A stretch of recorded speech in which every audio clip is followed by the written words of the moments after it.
Saludos, aquí estamos con su Kikosis del día lunes, hoy es 25 y tengo el placer aquí de tener a Nelson Chiti Laroche, diputado, dirigente de COPEI y hombre de la política, aunque te alejaste un rato.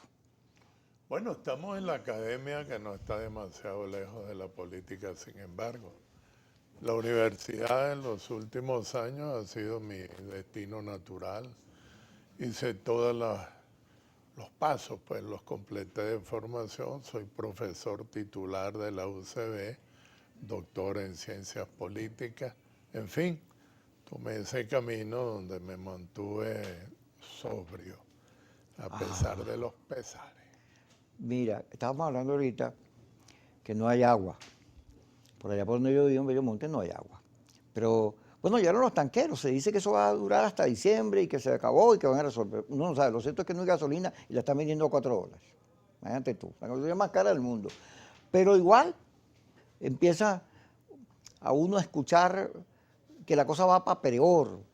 Hay unas bandas en el centro de Caracas de muchachitos, como en Colombia, ¿te acuerdas? Los gamines, que atracan a todo el mundo a golpes, ni siquiera con una pistola, caen encima. Estos pranes que se pronuncian políticamente, unos delincuentes que van a salvar pues, al país, la gente los aplaude, una cosa como loca. Pero así vamos, así vamos.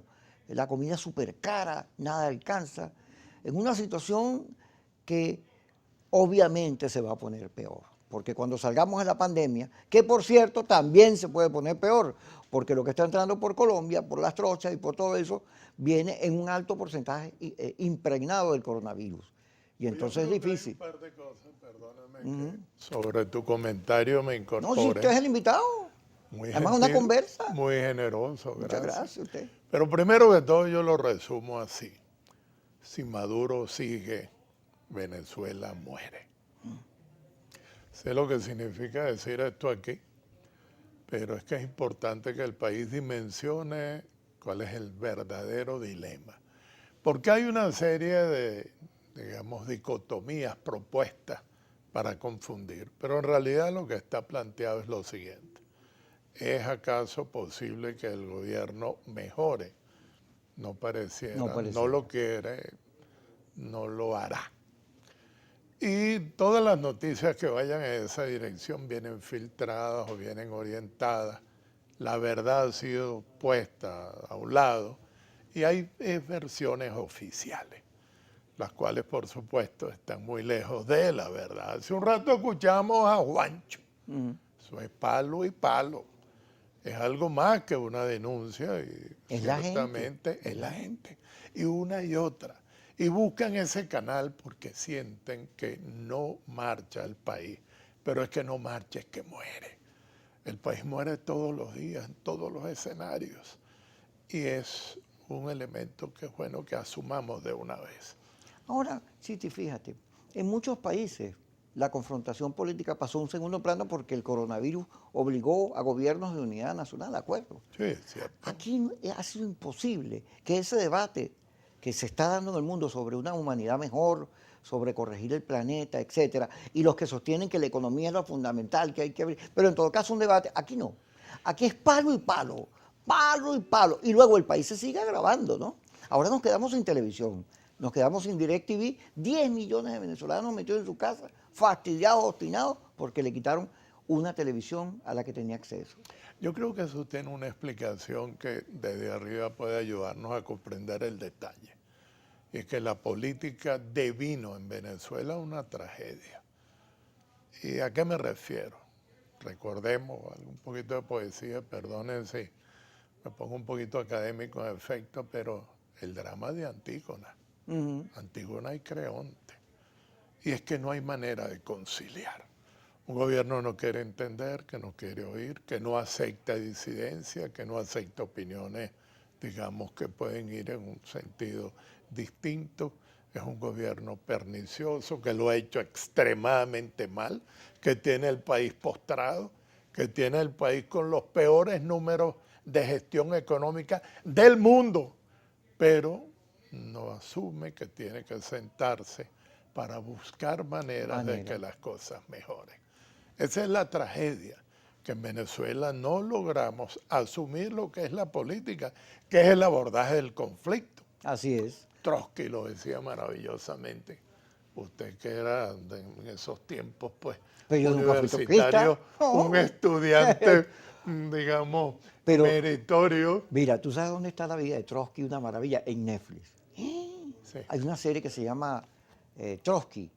Hay una parte donde los enviados de Stalin le dicen a Trotsky, le ponen el pasaporte o la pistola, tú escoges. Que ahí se resume lo duro que era Stalin y el comunismo, la intolerancia comunista. Pero Trotsky era insoportablemente brillante Es para verdad. esa Era generación. un ego, y un ego. Además de que del tamaño de su brillo intelectual era su ego, pero en todo caso, volviendo a la cita de León Trotsky, ¿no?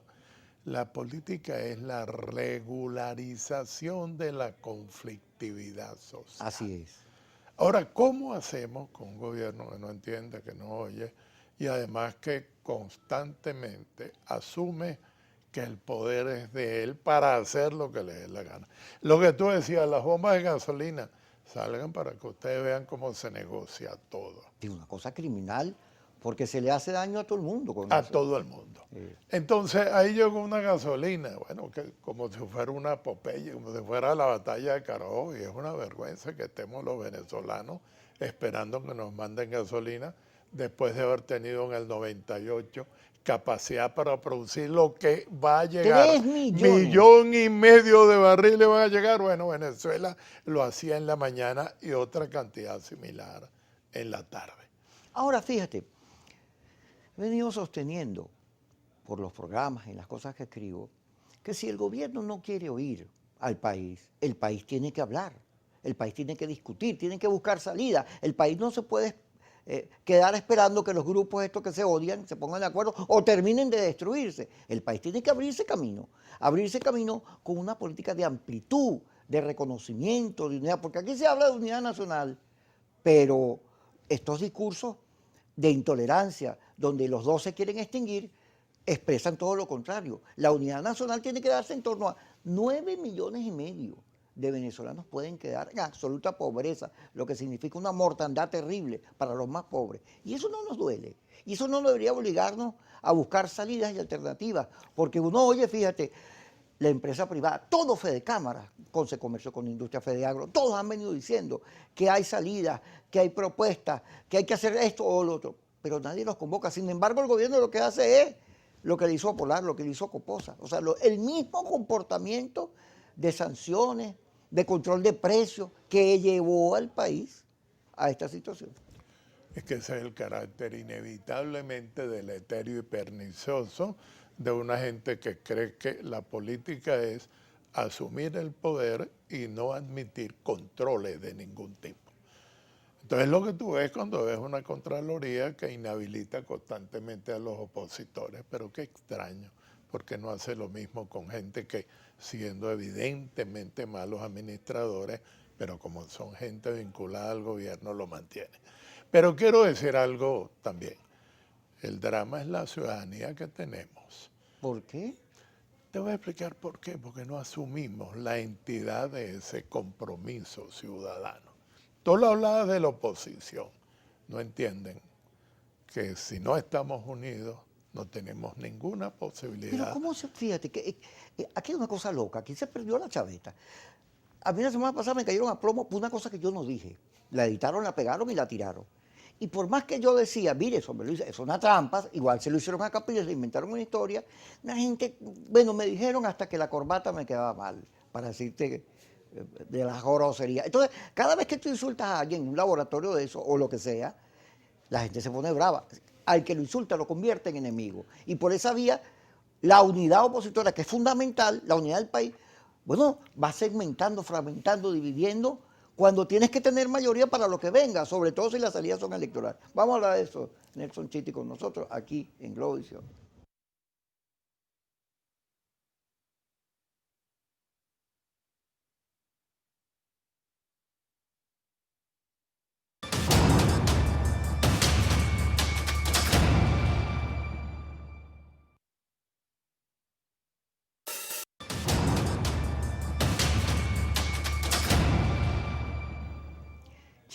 Nelson Chiti con nosotros. Fíjate, Simón García estuvo en el último programa que salió por DirecTV con Vladimir. Y le decía, Vladimir le pregunta, bueno, ¿y por qué tú hablas tanto de la oposición y no hablas del gobierno? Y Simón dice, porque yo soy opositor. Yo no puedo influir en el gobierno, pero sí puedo influir en la oposición. Y en la oposición, como tú dices, se ha mimetizado y hay un sector muy intolerante que evita los debates, estos laboratorios, todo el que habla le caen encima. Le cayeron encima a Capriles, a Henry Ramos, a Manuel Rosales, a Henry Falcón, y no se discute ese tema que debería preocuparnos, que es el que yo digo, un momentico, no me linchen, vamos a discutir por qué tenemos 20 años, 22 años y no hemos podido cambiar el país. Alguna responsabilidad hay que hacer, porque además la manera en que confrontamos no le da oxígeno a otras alternativas, sino todo es vete ya, o se va o aquí no hay solución. Y la gente va a esperar que saquen a Maduro para poder comer, resolver sus problemas. Yo creo que eso es muy simplista. Ahora tú dices eso porque hay mucha molestia, ¿verdad? La gente está brava, dígame los que están afuera, los que están en Miami. Eso está muy bravo porque tienen muchos dolores, se fueron del país, sus hijos, se dispersó, se segmentó la sociedad venezolana. Pero la política, como usted mismo dice, señor Chiti, es inteligencia, es racional, es una cosa, sobre todo en estos tiempos que tiene asesores, investigadores, encuestas, comunicaciones de alto nivel. O sea, la gente no se miente en la política, hace unos diagnósticos y si los diagnósticos se parecen, tiene éxito. Pero si el diagnóstico es equivocado, está listo. Entonces, ¿cómo debatimos nosotros, el país, para que el gobierno nos oiga y entienda que no se trata de un problema de enemigos, sino un problema de amor al país? Hay que ejercer la ciudadanía, hay que hablar, hay que opinar, hay que respetar, porque eso es lo ciudadano. No significa que yo tenga que coincidir contigo. No. No. Pero significa que, oyéndote a ti, distinto como me estás contando, que la ves eventualmente, yo sin embargo acepto, escucho, metabolizo eso y expreso mi opinión. Aquello que se le ha atribuido a muchos, pero que entiendo que es de Voltaire, ¿eh? Yo daría mi vida porque tú pudieras expresar tus opiniones que son distintas a las mías, más o menos. Además, admitir que los demás puedan estar en el escenario, que salgan en la fotografía. Hay algunos que creen que la representación de la disidencia, de la opinión contraria, es exclusiva y excluyente. Pertenencia, sí, es mío. Es un grupito. Sí. Los demás no cuentan, como diría Licán, se fueron al fondo, pues. Y no puede ser así. Algo importante para el gobierno y para la oposición, cuando termina la palabra, nos enseñaba Hannah Arendt, lo que queda es la violencia. Te iba a hacer una pregunta, porque está muy centrado, eso me gusta, Chiti. Fíjate, ¿por qué COPEI, que es un partido social cristiano, y la base del cristianismo es el perdón, entró en ese conflicto interno, se partieron, fueron al tribunal, le entregaron la decisión del partido a otro escenario y terminaron todos bravos? ¿Qué pasó allí? Que se perdió la razón de la política. ¿Por qué se extravió? Bueno, precisamente por eso. El país todo se extravió. Se extravió. Yo diría que desde 1999, el año 2000, el país se perdió, se confundió. Algunos se quedaron fascinados, seducidos, cautivados por el discurso de la demagogia. El discurso además que pensaba que simplemente desentrañando tu bajo psiquismo, yo lograba que tú te sintieras interpretado. Entonces crearon a los pobres buenos, que son los del chavismo, y a los demás los discriminaron, los apartaron. Ha sido una política segregacionista desde el punto de vista de la ideologización que la ha traído, que la ha impulsado, que la ha nutrido, que la ha empapado. COPEI no fue una excepción. Alguna gente pensó que tenían que meterse por esa vía, otros que entenderse con el gobierno, otros que pensaban que bastaba que viniera el Tribunal Supremo. Las garras de la Sala Constitucional son en buena medida responsables de que no falte aire a los venezolanos. que le falte aire a las universidades, que le falte aire a los gremios, que le falte aire a los partidos, porque es la manera como se judicializa la política y la manera como se criminaliza la ciudadanía. Eso le pasó a Copey. No es distinto, no es diferente. La UCB, yo estaba en la UCB, hace bastante. Consejo universitario y jefe en la Sí, universidad. no, yo fui dirigente Kiko, universitario. yo me acuerdo. Sí, fíjate. Pero ahí se debatía todo. Había trotskistas, posadistas, radicales, anarquistas, copellanos. Democracia. Había de todo. Democracia. Eso es democracia. Ah, ¿y por qué la universidad, hoy que el país la necesita, no asume ese papel de reencontrar a todo el mundo? Cuando allá hay tantos talentos, tú que estás allí, mucha gente, la rectora, gente valiosa, llena ese vacío de reconstrucción de la esperanza, porque dice Data Analysis, Luis Vicente León, que con todo lo que pasó con la Operación Gedeón y todo esto, las derrotas, la esperanza de cambio cayó el 20%. O sea, la gente no cree que aquí vaya a pasar nada. Alguien tiene que decir, no, vamos a cambiar. Y fíjate que Guerra dijo, José Guerra dijo, no, yo los quiero ver libres, pero en minoría. Y le cayeron encima.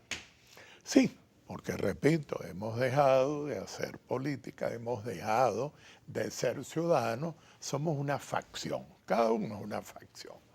Entonces, caramba, Kiko, yo vi cómo te destrozaron, Kiko. Yo tengo muchísimas diferencias contigo, además, no son Pero si eso es bueno, la de diferencia. toda la vida. Somos distintos todos. Pero es que cualquiera que opine en un sentido distinto, muy probablemente le pasará lo que te pasó a ti. Yo no sé qué. A mí la gente me decía, tú vas a ir para Globovisión, tú vas a ir con Kiko. Con ese villano. Con ese sujeto tan terrible. Y yo le dije, mire, yo no siento que, primero, sea amigo de Kiko, en segundo lugar, yo voy donde pueda expresar mis criterios, mis pareceres. Y por eso yo estoy aquí. Y aquí estoy. Así y es. diciendo cosas serias. Como debe ser. Y asumiendo mis riesgos. No estoy pidiendo los prestados. Vamos a ser sinceros, la universidad también está perdida. La universidad se muere de hambre. Bueno, es verdad. La Los universidad, muy poquito. bueno, soy profesor titular, el más alto escalafón, y gano como $20 al mes. Señores, no hay universidad. Elecciones en la universidad, caramba, el gobierno dice, ¿por qué no van a elecciones? Porque son elecciones sesgadas, manipuladas, son elecciones en las cuales se desconoce la constitucionalidad, el 109 de la Constitución. Yo no me opongo en todo caso a que haya una presencia de todos los elementos que concurren a la vida universitaria, pero no es que tampoco, por Dios, ya lo que quiere el gobierno, seamos serios, que el voto del señor que está levantando la palanca ahí en la puerta valga igual que yo, que tengo 42 años dando clases, que le he dedicado mi vida a eso y que no me voy porque es mi deber estar allí. Que soy jefe de cátedra, jefe de departamento, por cierto, no cobro ninguna prima por eso.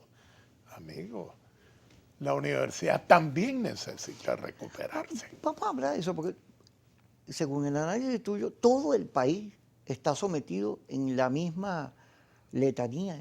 Está irradiado negativamente. Sí. Bueno, vamos a ir al corte y ya regresamos. Por eso no hay fe. Ajá, no hay fe. Y yo le tengo fe a la paz. Vamos al corte y ya regresamos.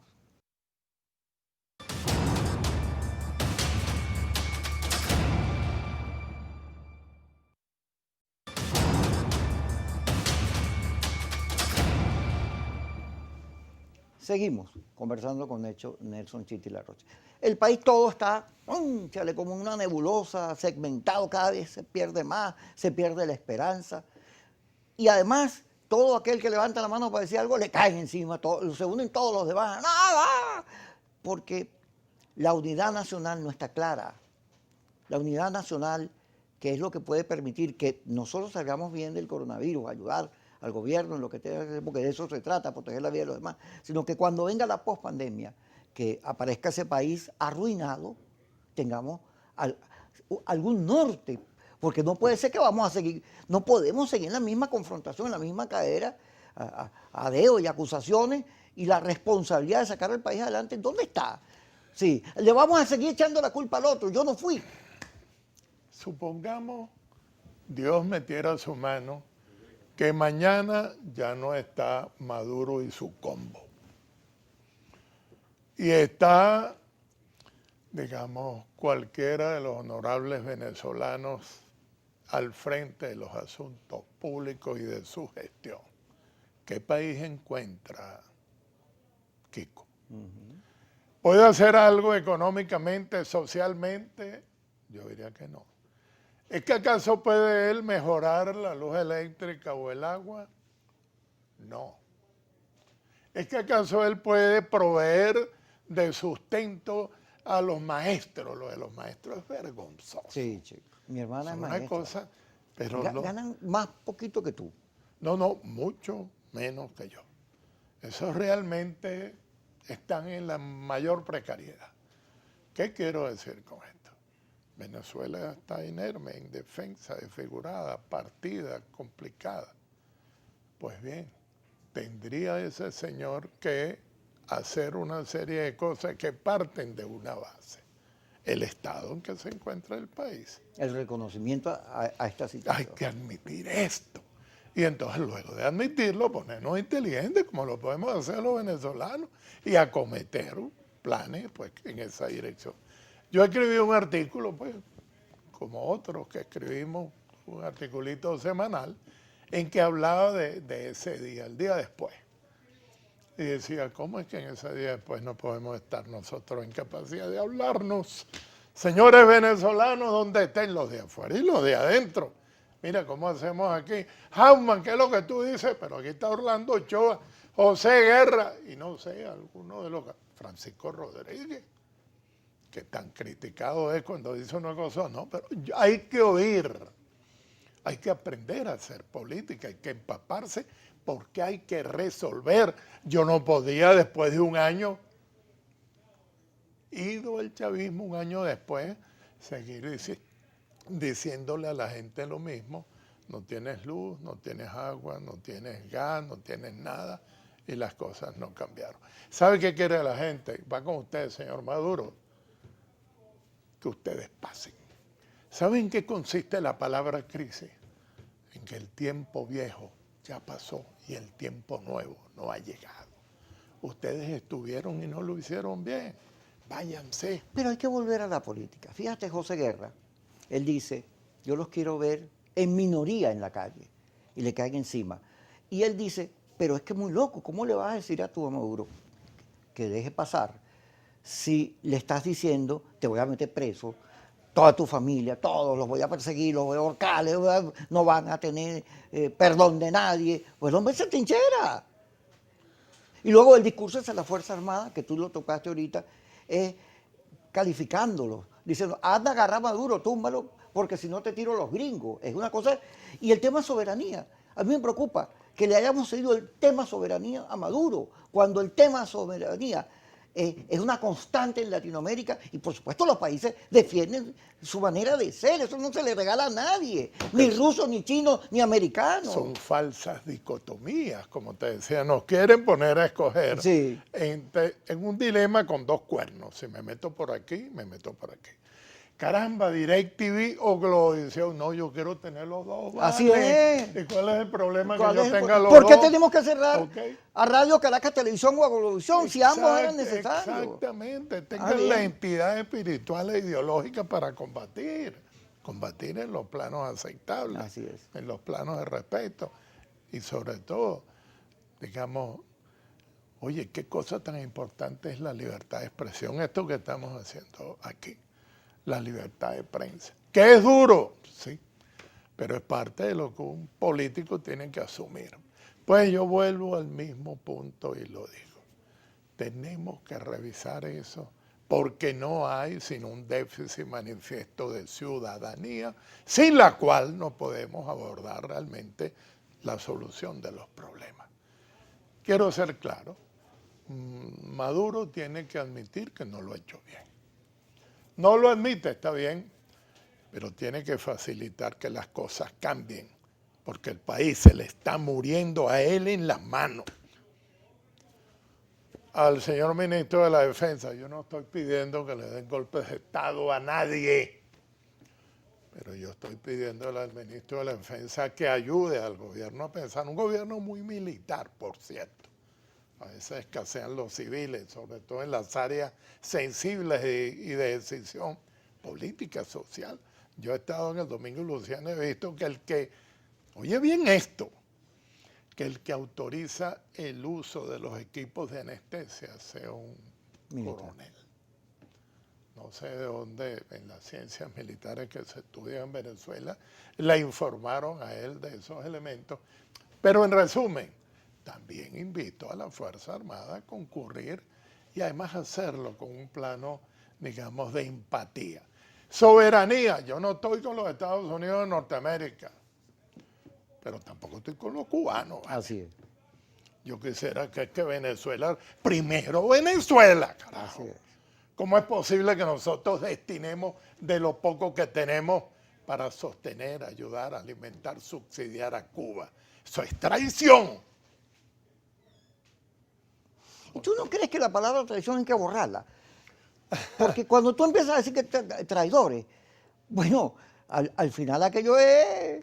¿Te acuerdas del juego de la botella? Todo el mundo termina siendo traidor. Pero cuidado, mira, hay un artículo muy bueno de Ramón Escobar que se publicó hace unos días, Ramón Escobar León. Lo leí. Sí, sobre el uso del lenguaje. Del lenguaje, de las Y comunicaciones. entonces, si tú no estás de acuerdo conmigo, entonces tú eres traidor. Y tenemos un traidómetro que te lo ponen a ver.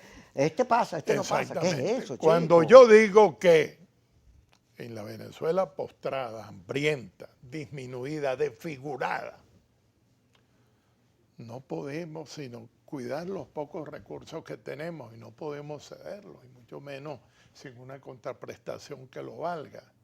Y el que lo hace es traidor. Creo que tengo una fundamentación largamente sostenida semántica y semiológicamente sobre lo que es traición. Ok, pero fíjate, tú decías, yo tengo diferencias contigo, Kiko, pero es que la diferencia es un rasgo de lo humano. Todos somos distintos. El homo Todos político. pensamos, gracias a Dios, que somos distintos. ¿Tú te acuerdas que antes era la igualdad? No, ahora hay que reconocer la diferencia. La diversidad de la raza humana, que el planeta es un ser vivo. Ese es el pensamiento del futuro, de lo que viene después del coronavirus. No deberíamos estar buscando entonces que la diferencia sea el principal concepto de la política y lo que define un demócrata. Cuando regresemos, vamos al corte y ya regresamos.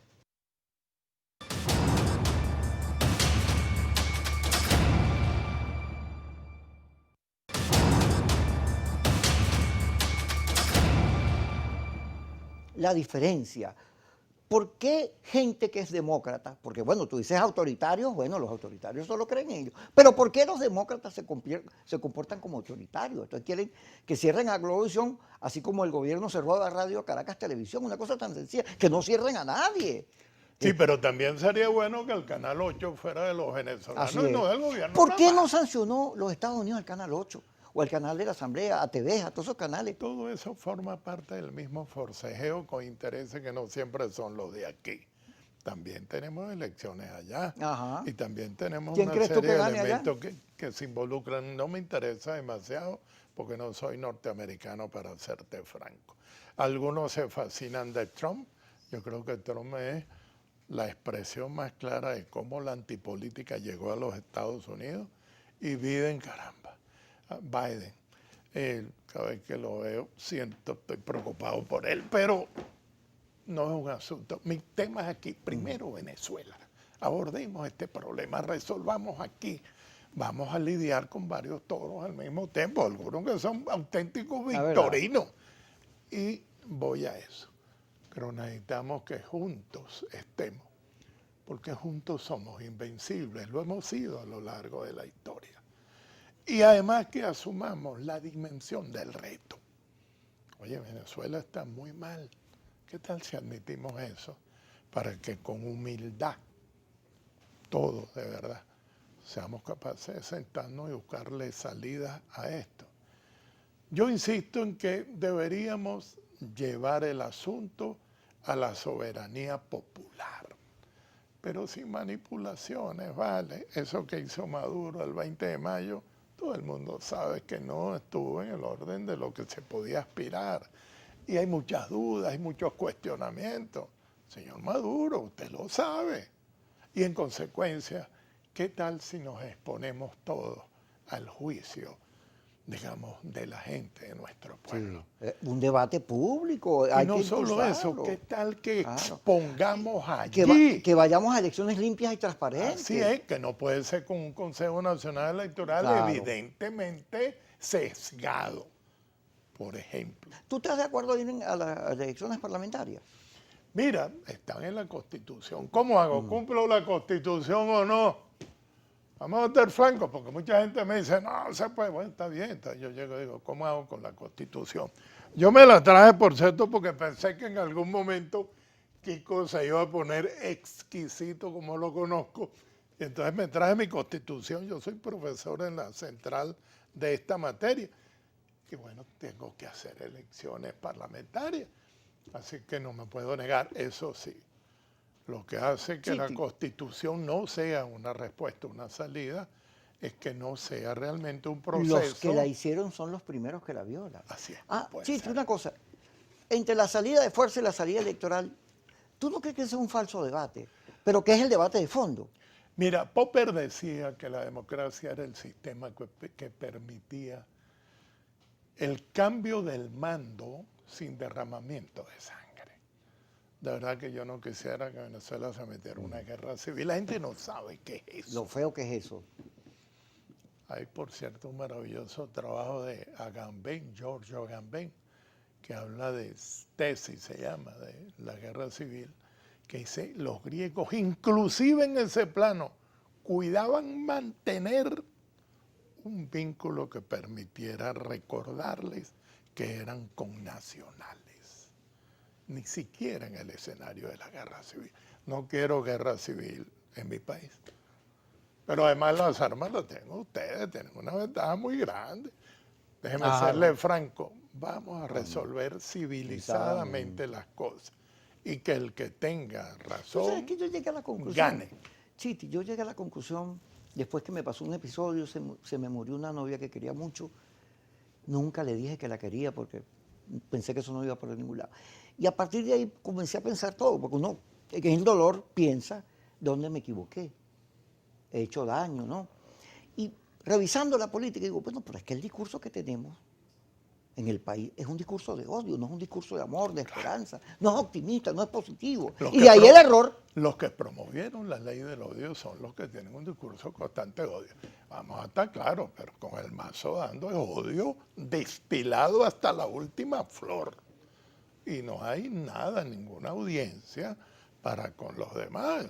No, caramba, Diosdado tiene que admitir que se excede regularmente, que su rol está muy comprometido por, digamos, por ese sentimiento, digamos, que él exhibe, que él muestra. Ya que estamos hablando en un tono de franqueza, yo estoy de acuerdo.